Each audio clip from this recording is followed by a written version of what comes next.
So I made it home safely. Safely. I don't know if you caught the video that I made sitting outside the dollar store. But children, let me tell you something. The drive home from Knott County to here, it was scary business. Now, I'm not even trying to lie to you, honey. People, there's somebody did a U-turn. You know how they have like those big concrete dividing walls in certain sections of the interstate or the highway? Well, there's this big dividing wall, and this vehicle decides it's going to do a U-turn like right in front of that, cuts me off. I'm not going to lie, I used bad language. I said a lot of, I did. I said a lot of dirty things, and at that moment when I said those dirty things, I said, you know what? I haven't taken a St. John's in a couple of months, so I stopped at the dollar store and I got me some St. John's to stabilize my mood. And then I went over to the Rite Aid and I got me a bottle of wine to further stabilize my mood. And it's currently chilling in the refrigerator, which I probably will forget about it. And I bought 2 beers, literally just 2 beers, a few months ago, and they're still in my refrigerator. Every time I get ready to drink it, I'm like, oh, the house isn't clean. I'm one of these type people that unless everything is perfect, like the car is clean perfectly, the house is clean perfectly, everything's on, I can't sit down and drink a beer and enjoy it, because I'll be like, to me, drinking a beer is a very, to me, it's very decadent, because it's just not something that I do. I don't do it very often. So I think that when you do something like that, that it should be special, right?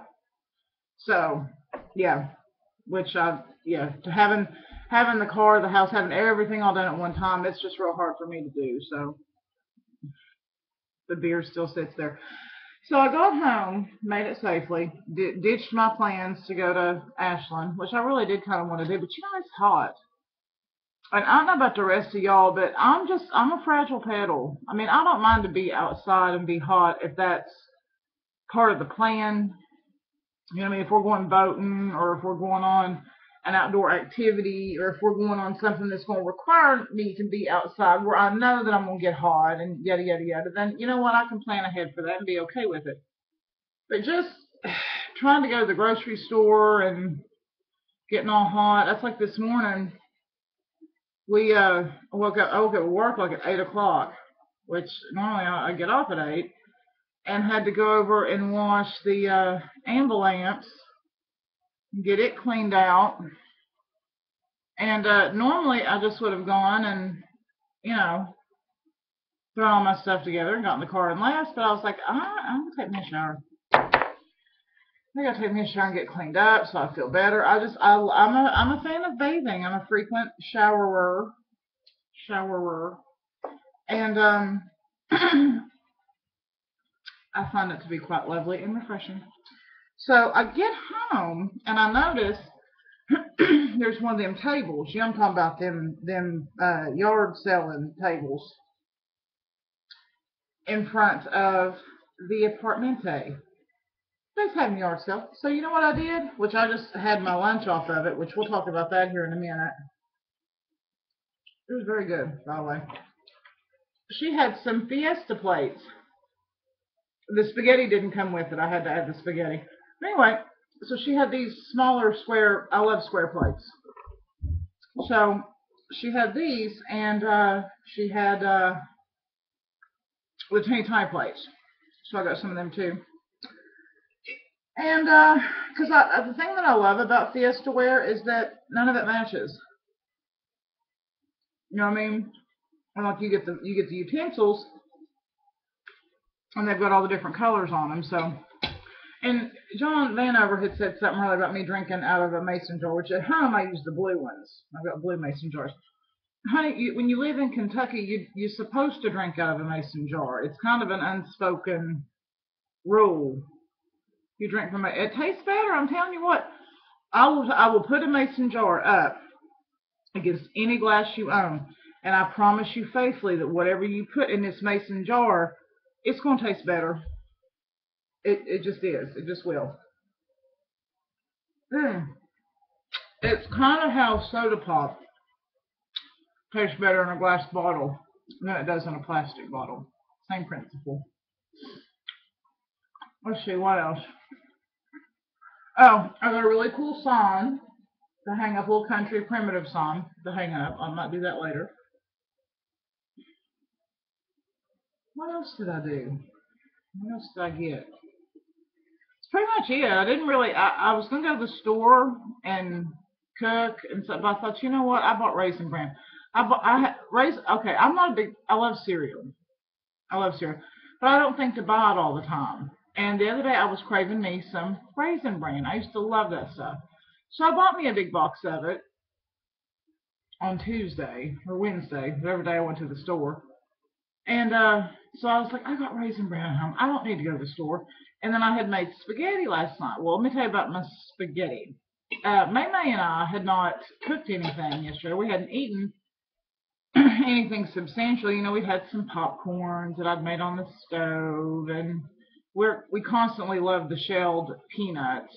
But you know that's not really, you know, that's not lunch and or dinner or breakfast or anything. So we were coming back from the hospital last night, and I said, we were like, what are we gonna eat? And you know, you just get. Did I waste a whole can of soda before I left? I sure as hell did. Um. Oh, well, we was hungry and wanted something to eat, and you know, I have a hard time with the whole fast food stuff because it's so expensive and it's like super super unhealthy, and I'm never really satisfied. Whenever I eat fast food, 9 times out of 10, I just feel guilty after I eat it, and I still feel like I want something to eat. So, you know. So I said, well, I can throw some spaghetti together. Now, normally when I make spaghetti, it's an all-day event. You might as well just go ahead and block off the rest of the day, because I will be cooking that sauce in the crock pot for hours. I mean, hours, hours.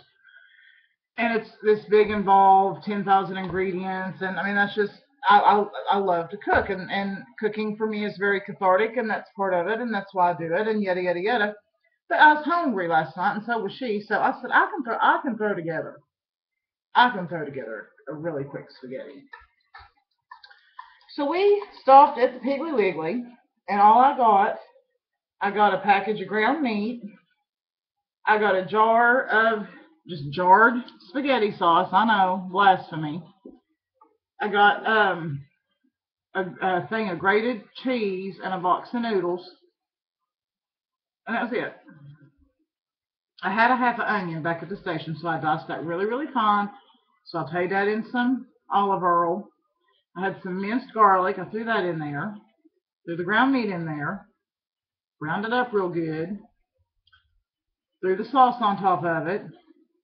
Put a little bit of that grated cheese in with the sauce. A little spoonful of butter, because butter finishes the sauce beautifully. And honey, I burled it. I burled the hell out of it. And then made the noodles. And you know what? In 20 minutes, I had this sauce put together in 20 minutes. And it wasn't bad. So that's actually just what I just now had. I don't need to cook today. I got leftovers. I love leftovers. I'm a little rambly. All right, so here's the thing. Okay, we're going to get into the serious business now. Serious business times. And I don't mean to step on no toes. I don't mean to offend nobody. You know, but there was a time whenever I would make videos and I would just say what I thought. I would just give my opinion on things, whether it was asked for or not, because as I've said to y'all before, these videos are kind of like my diary, my journal. This is how I get out my feelings. I don't spend a lot of time around people, so I don't talk to people. I don't really have meaningful conversations. Oh, yeah, shoot the shit, how you doing, yada, yada, yada. But as far as sitting down and having like a meaningful conversation, I rarely do that with anyone. So this is kind of my way of doing that. And I observe. I'm a big watcher of things. When y'all don't think I'm watching, I'm watching. I'm looking. And, you know, the things that we see around us are often things that mirror experiences that we've had, or they mirror things that we've gone through, so that when we see other people going through these things, we kind of have that frame of reference, and we're like, I feel you. I know what you're going through. And So then we start thinking, and I've said this before, it is so easy to give other people advice about their business, about their situation, and we sure can't do it for our own selves. But I guess that's how it's supposed to be. That's why we all have each other. So what I can't do, maybe you can help me with. But anywho, when it comes to people, and I'm not talking about just relationships. I'm talking about like romantic relationships. I'm talking about like friend people and work people and acquaintance people and um people, just people that you interact with and that you deal with. You know, to me, my thing has always been the blunter, the better. If you can be blunt with somebody and be honest with somebody about your shit, their shit, everybody else's shit, it makes for a much happier existence and a much happier life. I think so often we fear being ourselves because we're afraid of what somebody else is going to think, or we're afraid of what they're going to say, or we're going to be afraid of how they're going to react. Why should we have to tiptoe around people? Why should we have to walk on eggshells around people because we worry about what they're going to think? You know, be yourself. Be who you are, because I'm telling you what, people will love you or hate you for it, but at the end of the day, you got to do what's in your heart. And if it's in your heart to be an honest person or a blunt person, then be that person. I'm gonna take me a night off, by God. Um, but I just see so many people. It's like they're just afraid to say. I've been guilty of it in the past, so I don't want you all by no means to sit here and think that I'm sitting up on my high horse judging anybody. Damn it, I'm the biggest offender out of anybody. So I ain't got room to judge. I ain't gonna judge nobody. I'm just talking out loud, honey. I'm just on my soapbox. Actually, I'm on my chair. It's not really a soapbox so much, but I don't even have any soap handy. It's in the bathroom, but if I was sitting in there, I'd be on the toilet, and then people would think, I'll just stay here. So, mm-hmm.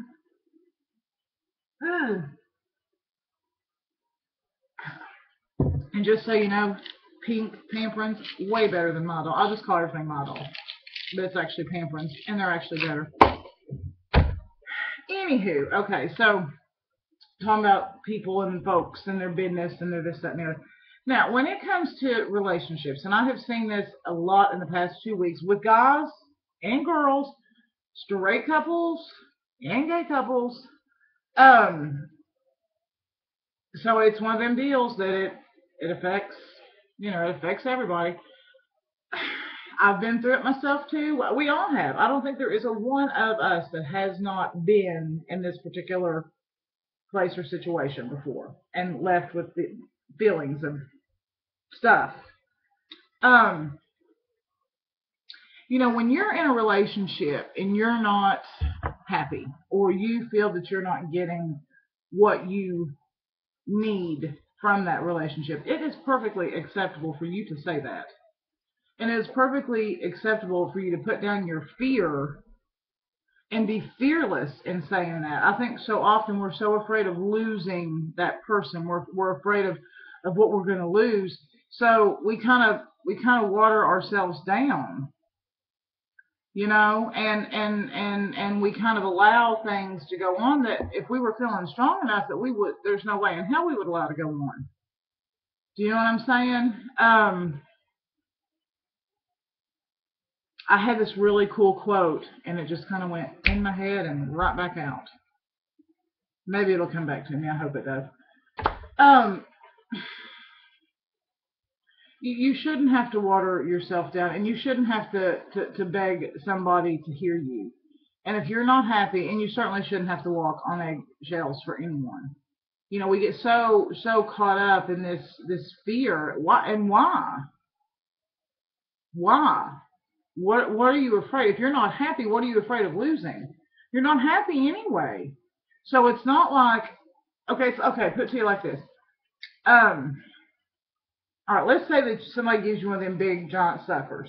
You know what I'm talking about? When you go to the fair and you get that big crazy giant sucker, and honey, it's in the package, and it's so nice, And you just know how good that sucker's going to taste. And honey, it's got the big old wooden stick on it. You're going to carry that sucker around, and you are scared to death of something happening to that. You afraid you're going to lose it. You afraid that some fat kid going to come along and punch you in the jaw and take it from you. So you know what? You guard that sucker with your life. All right. Well, now let's take the same sucker, okay, and let's say that you dropped it. Let's say that you dropped it and you broke the son of a bitch into a million tiny little pieces, and the only thing left is this little nub at the top of the stick. Well, guess what? When you dropped the sucker, you dropped it in dog shit. So all you're left with is a stick with a nub of candy that's covered in dog shit. But yet you still go around holding on to that like your life's going to end if you lose it. What are you losing? A nub with some dog shit on it? No. We just are thinking. And have you ever looked at your friends and looked at situations they're in and think, what are they thinking? It's kind of like when you watch a scary movie and damn it, they're getting ready to walk downstairs and get stabbed, and you're sitting there hollering at the TV like, don't go down there. But they don't listen to you. And it's the same with the people in our lives. We see our families going through it. We see our friends going through it. And it's like we're sitting back watching saying, don't. It's all slow motion. But you can't stop it. But we can sit and talk about it. We can sit and vent about it. But if you're in a relationship and your woman or your man, which I don't talk about men a whole lot because quite frankly, they're not my cup of tea. But some of y'all are into the wiener, so whatever. If your partner looks at you and tells you that they're not happy, listen to them. Listen to what they're saying. Don't ignore them. Don't put it off on the back burner because they're reaching out to you. They're reaching out to you because they're at their wits' end. They're reaching out to you because they're reaching their limit. They're reaching out to you because they're fixing to drop you like a bad habit. So when they come to you and they're telling you this is I'm not happy and this is what I need and this is what I'd like to see happen and this is what I want, and pay attention to that. And if they're worth something to you, make an effort. And I promise you faithfully, if you truly want to be with them, you will. If you truly love and value the person that you're with and they tell you how they feel and they tell you that they're not happy, if you truly 100% love them, you'll make the effort. And guess what? They'll know. They'll know if you're making an effort and if you're not. And the thing about it is if they tell you how they feel and they feel that you're still not making an effort, you're going to lose them. You're going to lose them. So be okay with that. Make your peace with that because it will happen. I promise you. I promise you everything in you. God, relationships are so crazy. You know, I just wish you could go back to when you was little and everything was just so simple. You know, relationships were simple. And, you know, I remember in the 4th grade, we went to the fall festival, and the little boy that I liked, I know, it was a little boy, damn breeders, he got me this little bracelet with my name engraved on it. I just thought that was the greatest thing. I just had the happiest feeling when he gave me that bracelet. I wish you could take that feeling and bottle it. You know, I wish you could still get that feeling as an adult. But I don't know what happens to us. I guess we just allow the hurt and the bullshit, and we allow all these things to just kind of come in and crash on our head and rest on our shoulders, and we spend the rest of our lives walking around kind of slumped over because we can't stand up tall. We can't stand up straight no more. I don't know. Relationships and friendships and family dynamics. I mean, these are the things that we can sit and talk about all day long because we're rooted in those things. You know, those things are our existence. Those are the things that we all, no matter who we are, have a frame of reference for. And no matter who we are, we've all been through it or something like it. So, yeah, we can all relate. There's that frame of reference. And we can say, yeah, I know what you're talking about. Yeah, that sucks. Or no, that doesn't suck. Or here's what happened to me. Or get a load of this shit. You know, we've all been there. And we all learn little things. We all learn little tips and tricks and things along the way. And I think a lot of times when we've been in these situations where we do get hurt, you know, if we can learn from it and pass something along to somebody else that's going to help somebody else, or at least, you know what, empower them for like a few seconds. You know, because the one thing that I will tell you about a relationship, people won't get out of them until they're ready to. I've done that. I have been there. I've had friends tell me, what in the hell are you doing with that person? You know, but you got to get there in your own time. So to everybody that I know who's going through some shit and has that friend who just won't seem to leave that relationship, and you sitting there busting their balls over it, they'll leave when they're ready. Just be supportive. That's all you know. I think sometimes when we give advice, and I've been guilty of this, all will give like the best advice ever, and then they don't take it. I'm like, you stupid son of a bitch. Like I said, we don't do that. Because I've had people give me really awesome advice, and I was a stupid son of a bitch who didn't listen to them. So I guess it's just one of those things where, you know, pick through it and pull out what you can use is the only thing I know to tell you. But that was kind of rambly, but it's just kind of been weighing on my head. And it just seems like people go crazy in the springtime. I don't know what it is. I don't know if it's in the weather. I don't know if it's in the ragweed. I don't know what the problem is, but I just know that in the spring and in the fall, people lose their minds. They do. You can guarantee, you can count on it, honey. It's like clockwork. It's just like clockwork. You can guarantee it. I'm thinking about going downstairs and buying me some more of them damn Fiesta plates. I need somebody to tell me that I don't need them. But $2 a piece, I mean, how's the bargain? I could turn around and sell those to your mom. You know that bitch would pay $5 for them. You know she would. All right. Anyway, that's 22 minutes, yo. There it is. Have a good day.